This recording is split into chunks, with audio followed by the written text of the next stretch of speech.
We're in for a real treat for our next discussion here with two wonderful men. Ed Shulak, Bronze Buffalo Club member and really a captain of industry and really a knowledge of wealth in a number of areas. We're very excited to hear from Ed, founder and chairman of Eden Rock Sciences, an architect, philanthropist, and life sciences investor. Thanks for being here, Ed. We're also pleased to hear from David Kotok, the founder of Cumberland Advisors and chief economist, investment officer since its inception in 1973. I'm going to go off track here for just a minute in welcoming David up. I have to tell you, David, when you pulled into the cul-de-sac yesterday, it's been a long year for a lot of us, and here within the Bronze Buffalo family, we've lost some good friends who we're going to honor tonight.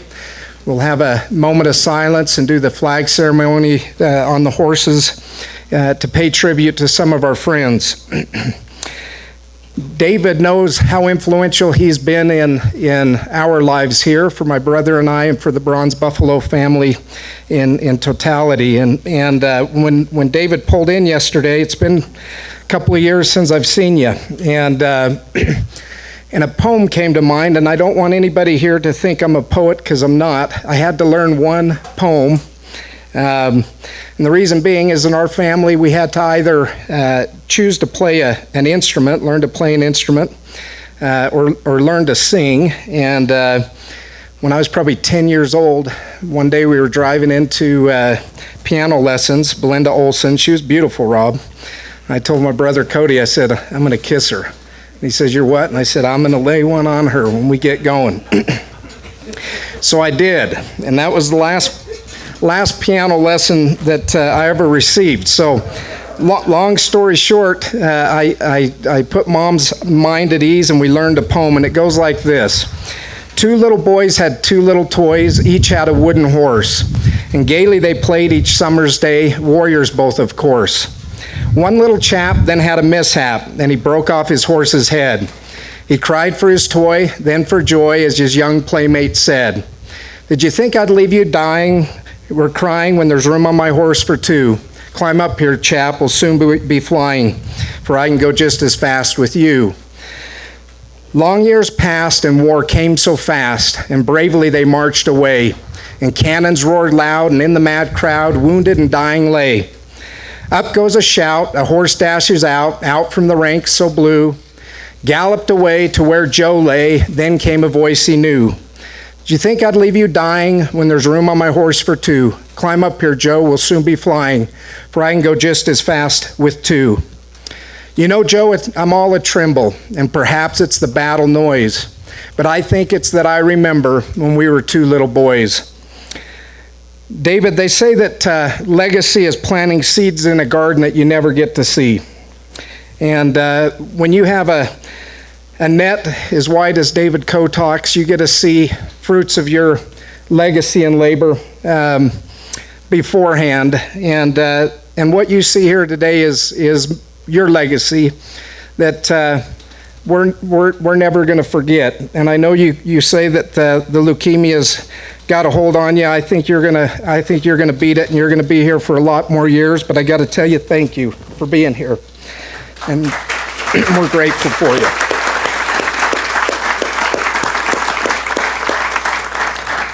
So with that, David, we'll turn the time over to you.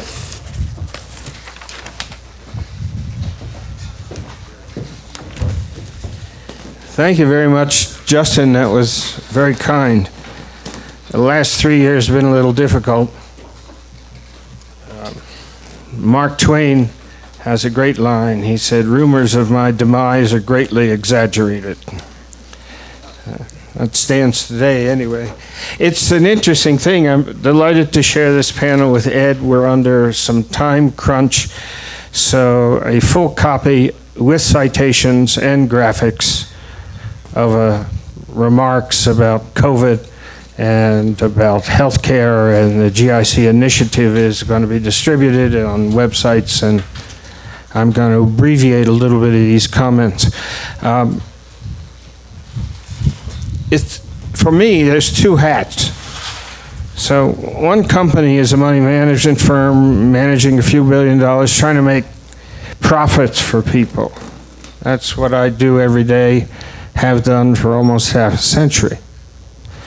When you have a shock, like a pandemic, like this one, there are winners and losers, big time.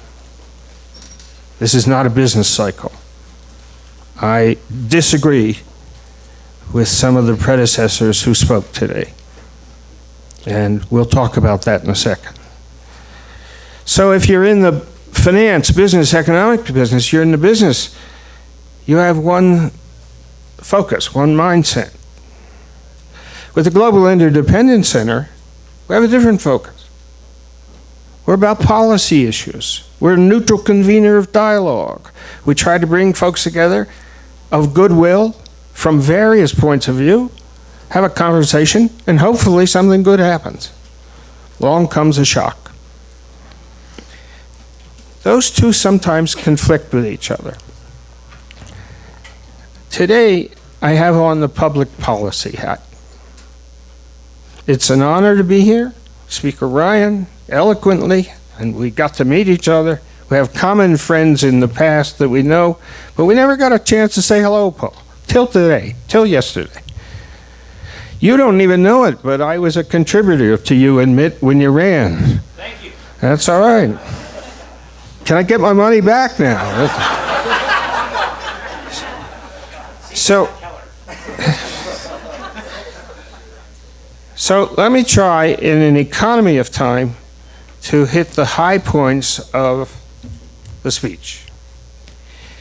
And that's not easy to do, because I'm an economist by training. I'm the 8th economist to speak at this morning session, and next is lunch. Feels like being Elizabeth Taylor's 6th husband. So let me see if we can do something with it. Justin and I started together at Rocky Mountain 2. Rocky Mountain 1 was in Afton in the community center. It was an entrepreneurial conference, really. And I wasn't there. And afterwards, I got to have lunch with Justin at Marketplace Grill in Salt Lake City, as some of you know the place. And I said, why don't we get the Global Interdependence Center? He didn't know what it was. And Ron's Buffalo, and let's do something together with this thing. The bottom line was Rocky Mountain Summit 2. John Sylvia came. I said, come on out to Wyoming, join me in this thing. He said, what is it? I said, I don't know. We'll find out when we get there. And Bill Poole had just retired as president of the Federal Reserve Bank of St. Louis, and Bill joined us. So the Rocky Mountain 2 was in Afton. John, Bill Poole, me. And afterwards, Justin said, folks really like this. I said, okay. So that's how it started. Then I said, Justin, Afton's a wonderful place. But I think if you're in the Art Center in Jackson Hole, more people may find us. So we did it. And we're in the Art Center. And we did that. And it's on and on and on. I don't want to go through the whole thing. It's in the speech if you want to read the history. Here we are, Rocky Mountain 13. This one is a big one. So what I'm going to do is ask to turn on the first slide.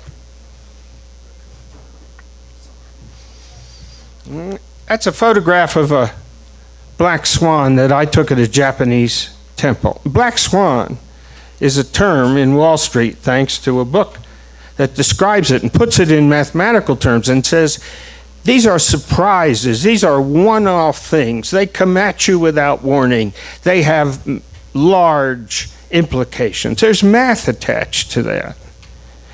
And the term black swan's been used for this pandemic many times. I disagree. And what I'd like to do is take a few minutes and disabuse everybody of the notion that this is a black swan.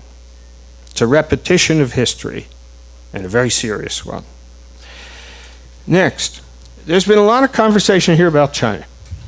We talked about it last night, talked about it this morning. You heard Mike Drury, who's got expertise on China. I'm going to start this presentation with a 7-minute YouTube. And let me introduce it.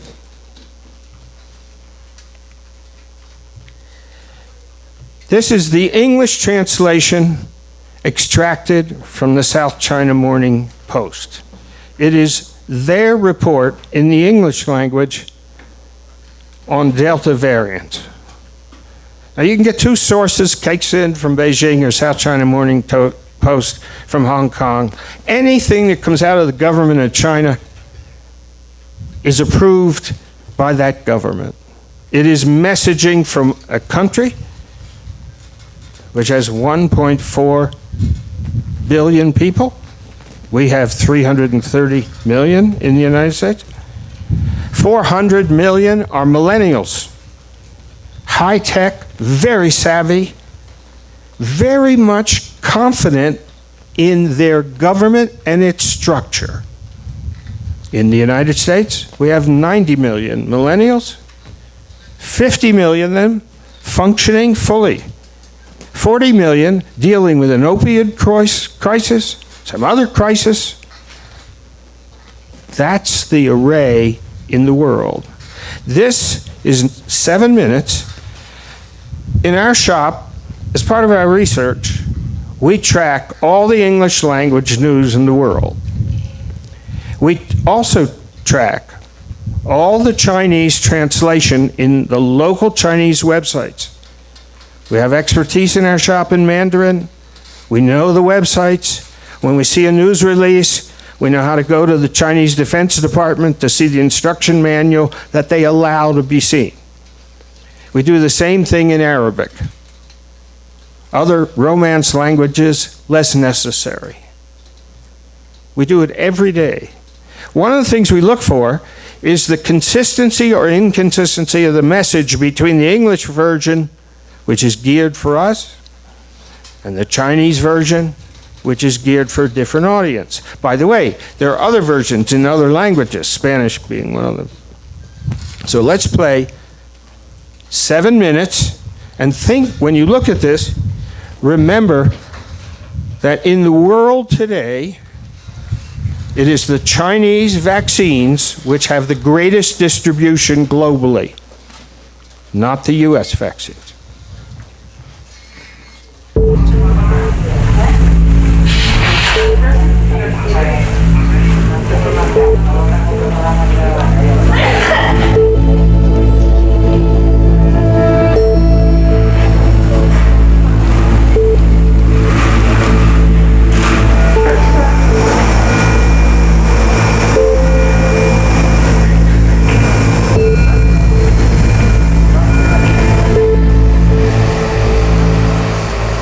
The Delta variant is well on its way to becoming the dominant variant globally because of its significantly increased transmissibility.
current outbreak in Australia, the one focused around New South Wales, the largest cluster, they're reporting consistently very close to 100% of close household contacts being infected, and that's quite different to what we've seen previously.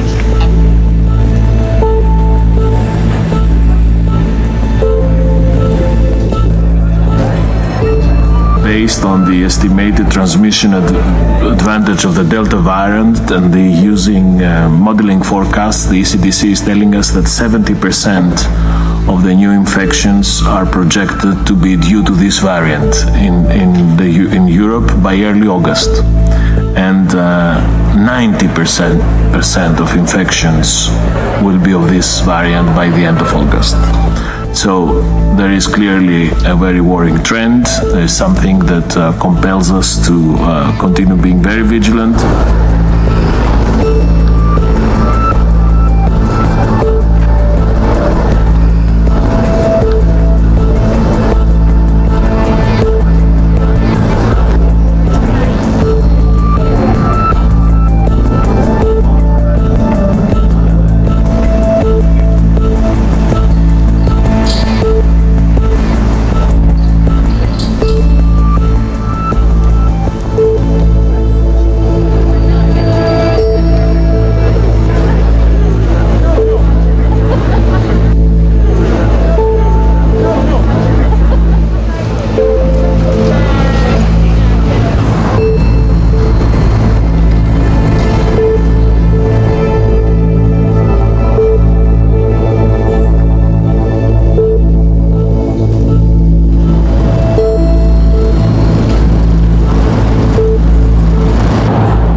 Did everybody see the last question? Hundreds of millions of views in virtually every language in the world. Hundreds of millions of views in virtually every language in the world. This is just the English version. You may, because we'll make public the links, want to look at it again and look how masterfully it is put together, and everything in it is accurate. So you can't dispute the facts. You can criticize the politics. I'm going to skip this except to say this is a 50-minute podcast from Mike Osterholm. It's 5-6 days old. It is an update on Delta in the United States. If there is one or two or a dozen experts in the world who attempt to be non-political, he has a free podcast. This is the 60th one since COVID. I listen to it every week. I may have to save it a few days. He reports facts.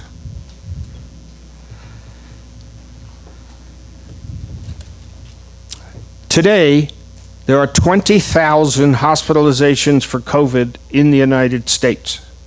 Yesterday, Becker's hospital report. I read it daily.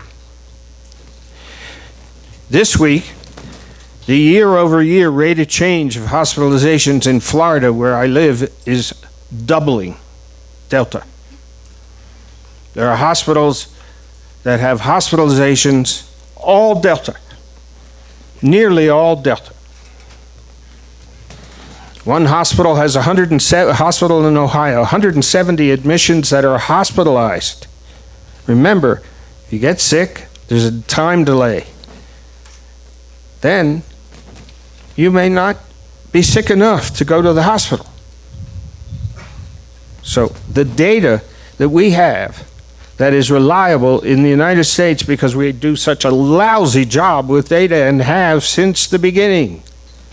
We don't know our variances. We don't know how many people are sick. We don't test enough. We never have done so. We are busy in a political squabble. Florida and Texas say, look how good we are, and look how bad New York and California are. New York and California says, look how good we are, look how bad they are. What's the outcome? Americans get sick, and they die. So let's take a quick pause for 1 minute. Please, if you don't want to participate, it's okay. There's 6 degrees of separation. So I'm going to deal with number 1. Number 1 is personal relationship with someone you knew or know. How many people in this room, 1 to 1, 1 degree of separation, knew or know a person who is dead from COVID? Raise your hand. Thank you. How many people in this room know a person who has had long-haul sickness of some length from COVID? Raise your hand. Thank you. Ladies and gentlemen, this is the new political party we don't have. This is the one we don't have. And we need it because the price we're going to pay until we get it is fierce.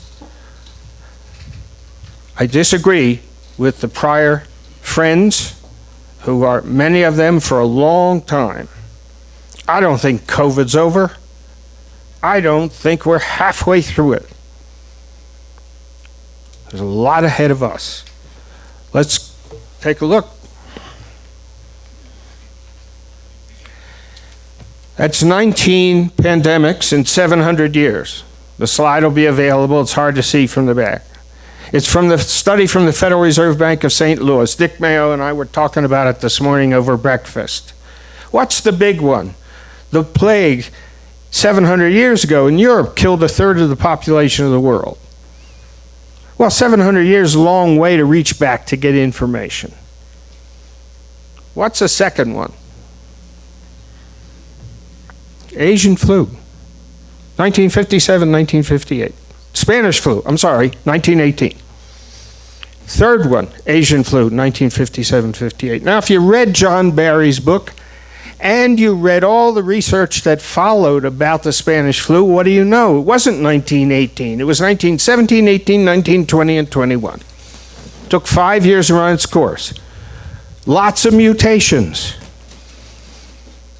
No vaccines. Cytokine storm killed young people. They went to work in Philadelphia in the morning. They were dead in the afternoon. Fact. Let's get to the 1957-58 Asian flu. There's a few people in this room who would remember that period of time. And I'm one of them. I don't remember a lot about it. I remember I was a teenager. I remember kids getting sick. I remember classrooms weren't full. There was a lot of buzz talk about flu. It was a pandemic, and pandemics that are measured by adjusted population deaths of 100,000 or more. 57, 58. I want to say a word or two about that for a reason. There is only one president of the United States that had a period of service to his country that overlapped the Spanish flu of 1918 and the Asian flu of 1957-58. And his name? Dwight Eisenhower. So in 1918, as an officer in charge of a military establishment of 10,000 people, 10,000 soldiers, what did Eisenhower do? He went to the surgeons and the medical people. This is a long time ago. It's 100 years ago. And he said, listen, deal with this medical problem. You're the best I've got. What's the second thing he did? Social distancing. He took everybody out of the barracks. He pitched a bunch of tents everywhere.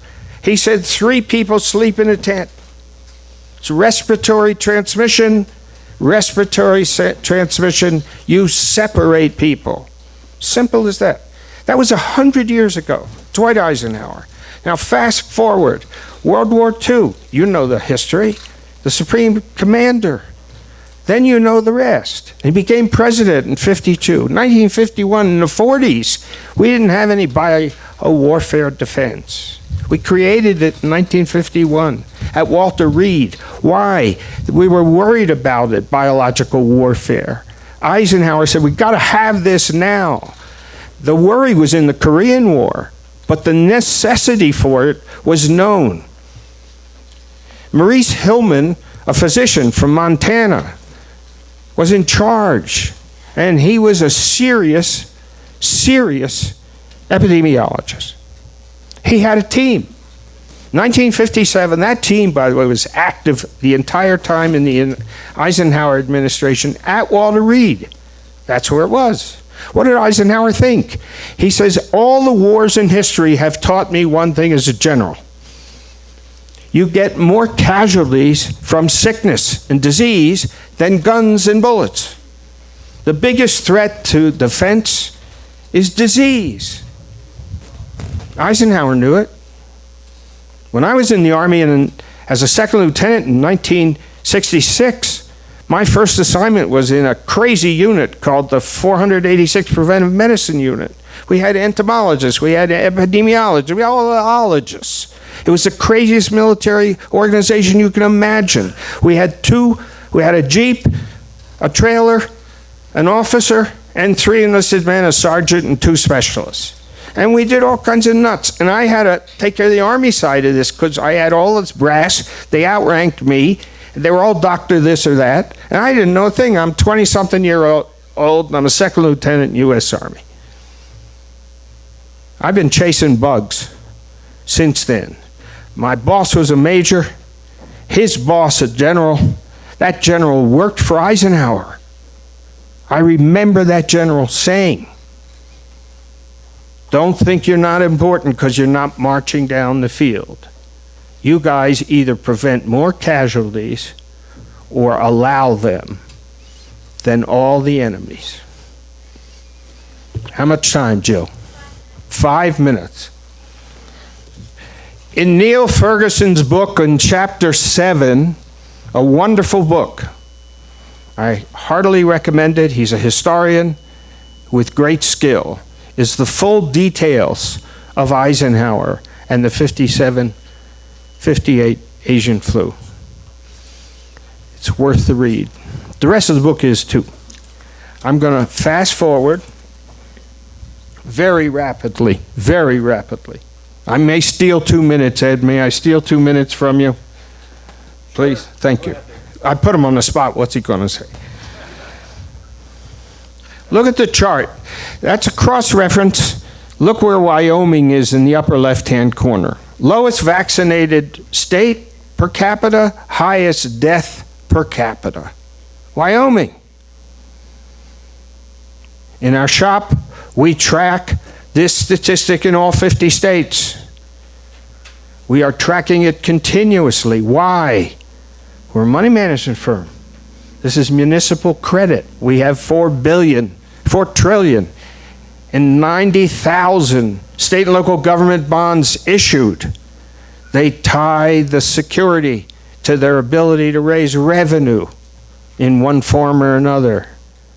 If they're dying or if people are moving, as John Sylvia pointed out, There's winners and losers. That's the money side. The policy side is there are 1,000 counties in the United States where the vaccination rate is about 25, 30, 35%.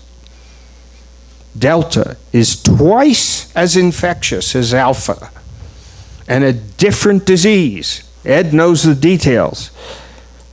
You can have had Alpha and get Delta. And we don't know about Gamma or Lambda in Peru, which has a death rate 4 times the earlier viruses in Peru. This ain't over, folks. That's a map. It's a political map of the United States. It's a vaccination map of the United States.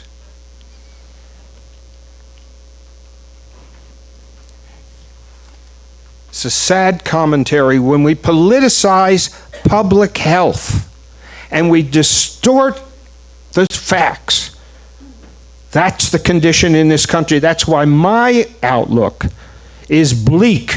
I don't think it's over. I don't think Americans have learned, and we haven't even absorbed the global impact. That's what you get when you vaccinate, the low line. That's what you get when you don't. Extensive study and citations. It'll be in there. You can go look at it. It's multiple pages. You can criticize the math. It's okay if that's what you want to do. That's the difference. We don't respect the science, and we are losing this battle.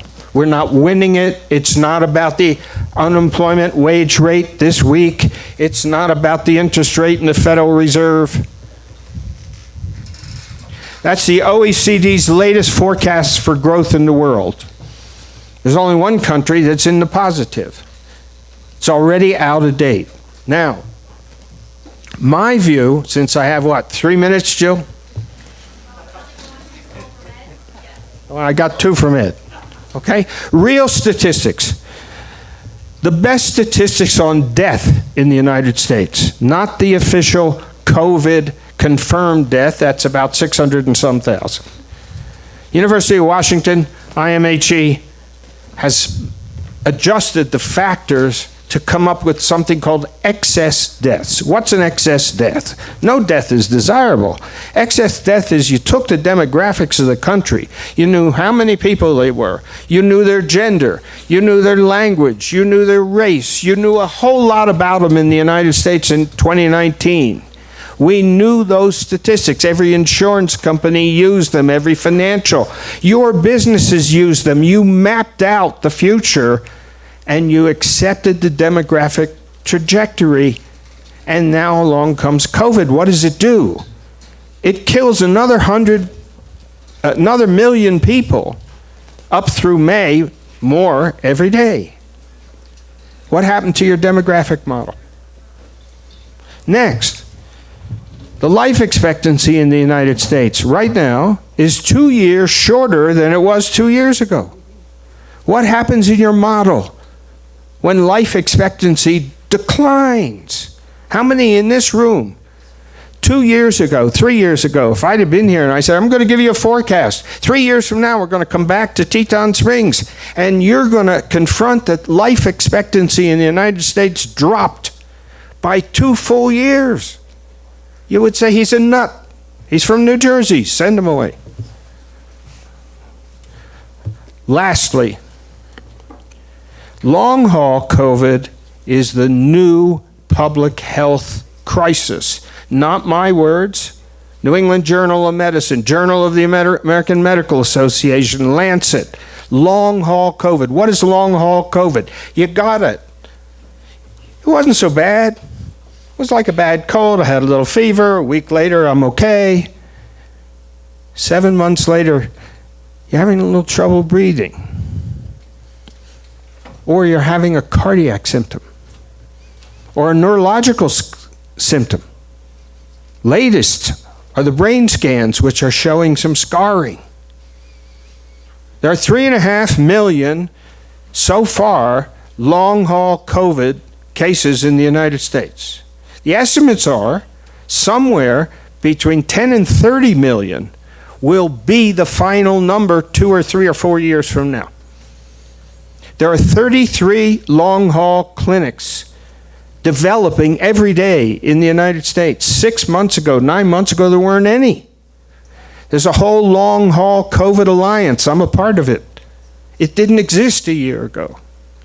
Now, here's my economic piece. Number one, if you introduce a shock of this size, 1 million excess deaths, 3.5 million sick, growing numbers. What are the sick? They are people who are partially disabled or fully, permanently disabled. Some of them are in the employment force and they can't get back there, or they don't want to go back there, or they're unable to go back there. I had a conversation a week ago with Ken Simonson. Ken Simonson, who's a friend of our economic group, is the chief economist for the Association of General Contractors of the United States. Some of the members of that organization are probably sitting in this room. I said to Ken, what are you seeing from your members in labor force, long COVID? He said, we don't have a data system. We're going to start the health committee looking at it now. So I call contractors because some of them are my clients. I said, what do you got? Painter. He says, I got 12 people in a crew, but you know, I never get to 12 anymore. One of them's sick. Do you know if he had COVID? Well, I live in a state where I'm not allowed to ask. Ah, crazy. Now, 1 million excess deaths growing, 3.5 million long-haul COVID sick victims growing, and that's the United States, where we've vaccinated about half the population. Rest of the world, we've got 6.8 billion out of 7.8 billion that have not had a vaccination. They won't get it for a year or two. And they don't have the public health medicine resources we have. This is a global economy. We are not an island. Why am I crazy banging a table in Teton Springs? There's a simple reason. The great poet George Santayana in 1905 wrote something like this. Those who do not remember the past are condemned to repeat it.